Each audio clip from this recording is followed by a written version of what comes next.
আসসালামু আলাইকুম রহমতুল্লাহি ওয়া বারাকাতুহু। শ্বশুর শাশুড়ি জীবিত অবস্থায় স্বামী মারা যায়, তাহলে স্ত্রী সন্তান জমি পাবে কিনা? মানে স্বামীর বাবা মা জীবিত অবস্থায় তাদের সন্তান অর্থাৎ আপনার স্বামী মারা গেছে, তাহলে এখন প্রশ্ন আসে স্ত্রী সন্তান ওয়ারিশ সূত্রে শ্বশুর শাশুড়ির সম্পত্তির জমির ভাগ বা অংশ পাবে কিনা। সুপ্রিয় দর্শক, এমন সমস্যায় অনেকেই আছে, এই ধরনের সমস্যায় অনেকেই ভুক্তভোগী। বিশেষ করে গ্রাম অঞ্চলে একটি বিষয় প্রচারণা আছে যে শ্বশুর শাশুড়ি জীবিত অবস্থায় সম্পত্তির ভাগ তার সন্তান, যে মৃত সন্তান, স্ত্রী বা সন্তান যদি থেকে থাকে সেক্ষেত্রে তারা তো সম্পত্তি পাবে না। অথবা দেখা যায় অনেক শ্বশুর শাশুড়ি তার মৃত সন্তান মারা গেল, তার যে সন্তানটা মারা গেল তার স্ত্রী বা ছেলে সন্তান বা মেয়ে সন্তান, কন্যা সন্তান আছে, তাদেরকে আর খোঁজ খবর রাখে না। তারা ভাবে যে এই যে সন্তান মারা গেছে, এই সন্তান তো আমার সন্তান, আমি তো আর তার সম্পত্তি দিয়ে দেইনি তাকে। তাহলে এখন যে বর্তমান তার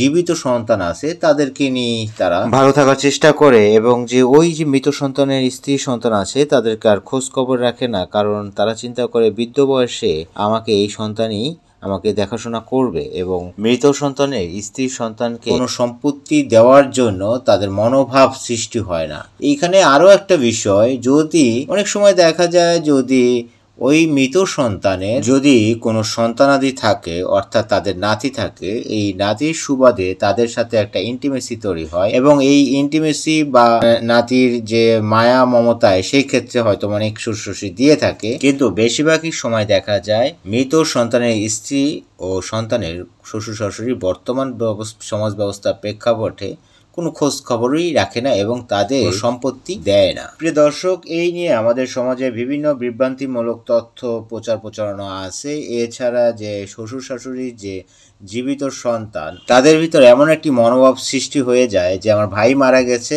আর কিছু নাই, ভাইয়ের স্ত্রী সন্তান এরা কেউ না, যেহেতু বাবা জীবিত অবস্থায়, আমার বাবা জীবিত অবস্থায় ভাই মারা গিয়েছে, সেহেতু আর সে কোনো সম্পত্তি পাবে না। সুপ্রিয় দর্শক, শ্বশুর শাশুড়ি জীবিত অবস্থায় স্বামী মারা গেলে বাবা মার সম্পত্তি থেকে ভাগ পায় না ইত্যাদি নানান বিভ্রান্তি যারা ছড়াচ্ছে, তাদের জন্য আজকের এই ভিডিওটি শুরু করার আগে সবাইকে বিশেষভাবে অনুরোধ করব ভিডিওটিতে একটি লাইক ও চ্যানেলটি সাবস্ক্রাইব করে দিবেন, যাতে করে সম্পত্তি ও জমি জমা সংক্রান্ত সমস্যার সমাধানের ভিডিওগুলো নিয়মিত পেতে পারে। প্রিয় দর্শক, একটি কথা মনে রাখবেন, যদি আপনার স্বামীর নামে জমি থাকে অথবা আপনার স্বামী মারা যাবার আগে জমিটি কিনেছিলেন, তাহলে কিন্তু স্ত্রী ও সন্তান ডাইরেক্ট ওয়ারিশ সূত্রে সমস্ত সম্পত্তির জমির মালিকানা হবে। আর যদি দেখা যায় আপনার স্বামীর নামে কোনো সম্পত্তি নাই, সম্পত্তি জমি জমার মালিক হচ্ছেন আপনার শ্বশুর বা শাশুড়ি, তাহলে আপনার স্বামী যতটুকু আপনার শ্বশুর সম্পত্তি থেকে ভাগ পেতে, ঠিক ততটুকুই ভাগ আপনার স্বামী পাবেন। কিন্তু এখানে একটি কথা, আপনি চাইলেই এই ভাগ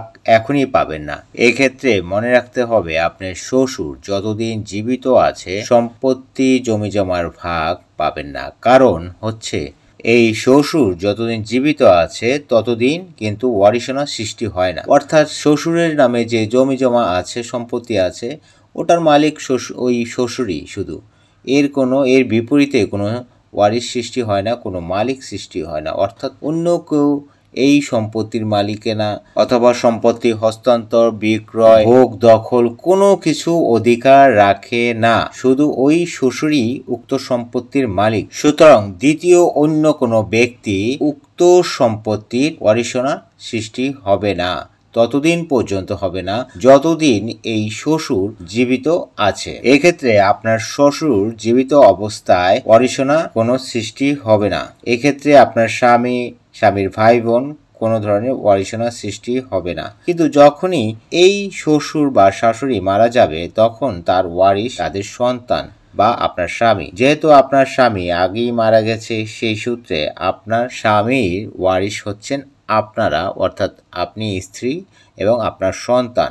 তার মানে আপনার শ্বশুর শাশুড়ি মারা যাওয়ার পর উক্ত সম্পত্তির ওয়ারিশ হিসাবে, আপনার স্বামীর ওয়ারিশ হিসাবে ঠিক ওই পরিমাণ সম্পত্তি পাবেন যে পরিমাণ সম্পত্তি আপনার স্বামী জীবিত অবস্থায় আপনার শ্বশুর শাশুড়ি ওয়ারিশ হিসাবে পেত।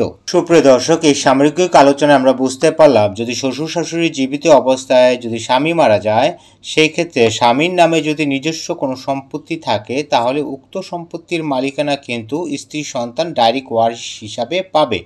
কিন্তু যদি শ্বশুর শাশুড়ি নামে সম্পত্তি থাকে সেই ক্ষেত্রে যদি স্বামী মারা যায় সেক্ষেত্রে শ্বশুর শাশুড়ি জীবিত অবস্থায় উক্ত সম্পত্তির মালিকানা পাবে না, কারণ শ্বশুর শাশুড়ি জীবিত অবস্থায় কোনো ওয়ারিশ সৃষ্টি হয় না। যখনই শ্বশুর শাশুড়ি মারা যাবে উক্ত সম্পত্তি ওয়ারিশ হিসাবে, মানে স্বামী যেহেতু মারা গেছে এই স্বামীর ওয়ারিশ হিসাবে শ্বশুর শাশুড়ির সম্পত্তি থেকে ভাগ পাবে, ঠিক ওই পরিমাণ ভাগ পাবে যতটুকু স্বামী পাবে। অর্থাৎ স্বামী জীবিত অবস্থায় শ্বশুর শাশুড়ির সম্পত্তি থেকে ঠিক যতটুকু পরিমাণ মুসলিম ফরজ আইন অনুযায়ী পেত ঠিক ততটুকু পরিমাণ মৃত স্বামীর স্ত্রী সন্তান উক্ত শ্বশুর শাশুড়ির সম্পত্তি থেকে শ্বশুর শাশুড়ি মারা যাওয়ার পর ওই পরিমাণ সম্পত্তি পাবে। আশা করি সবাই বুঝতে পারছেন বিষয়টি। প্রিয় দর্শক, দয়া করে ভিডিওটিতে একটি লাইক ও চ্যানেলটি সাবস্ক্রাইব করে দিবেন যাতে করে সম্পত্তি ও জমিজমা সংক্রান্ত ভিডিওগুলো নিয়মিত পেতে পারেন। সবাই ভালো থাকবেন, সুস্থ থাকবেন। আজ এই পর্যন্তই, কথা হবে অন্য কোনো ভিডিওতে। আসসালামু আলাইকুম রহমতুল্লাহি ওয়া বারাকাতুহু।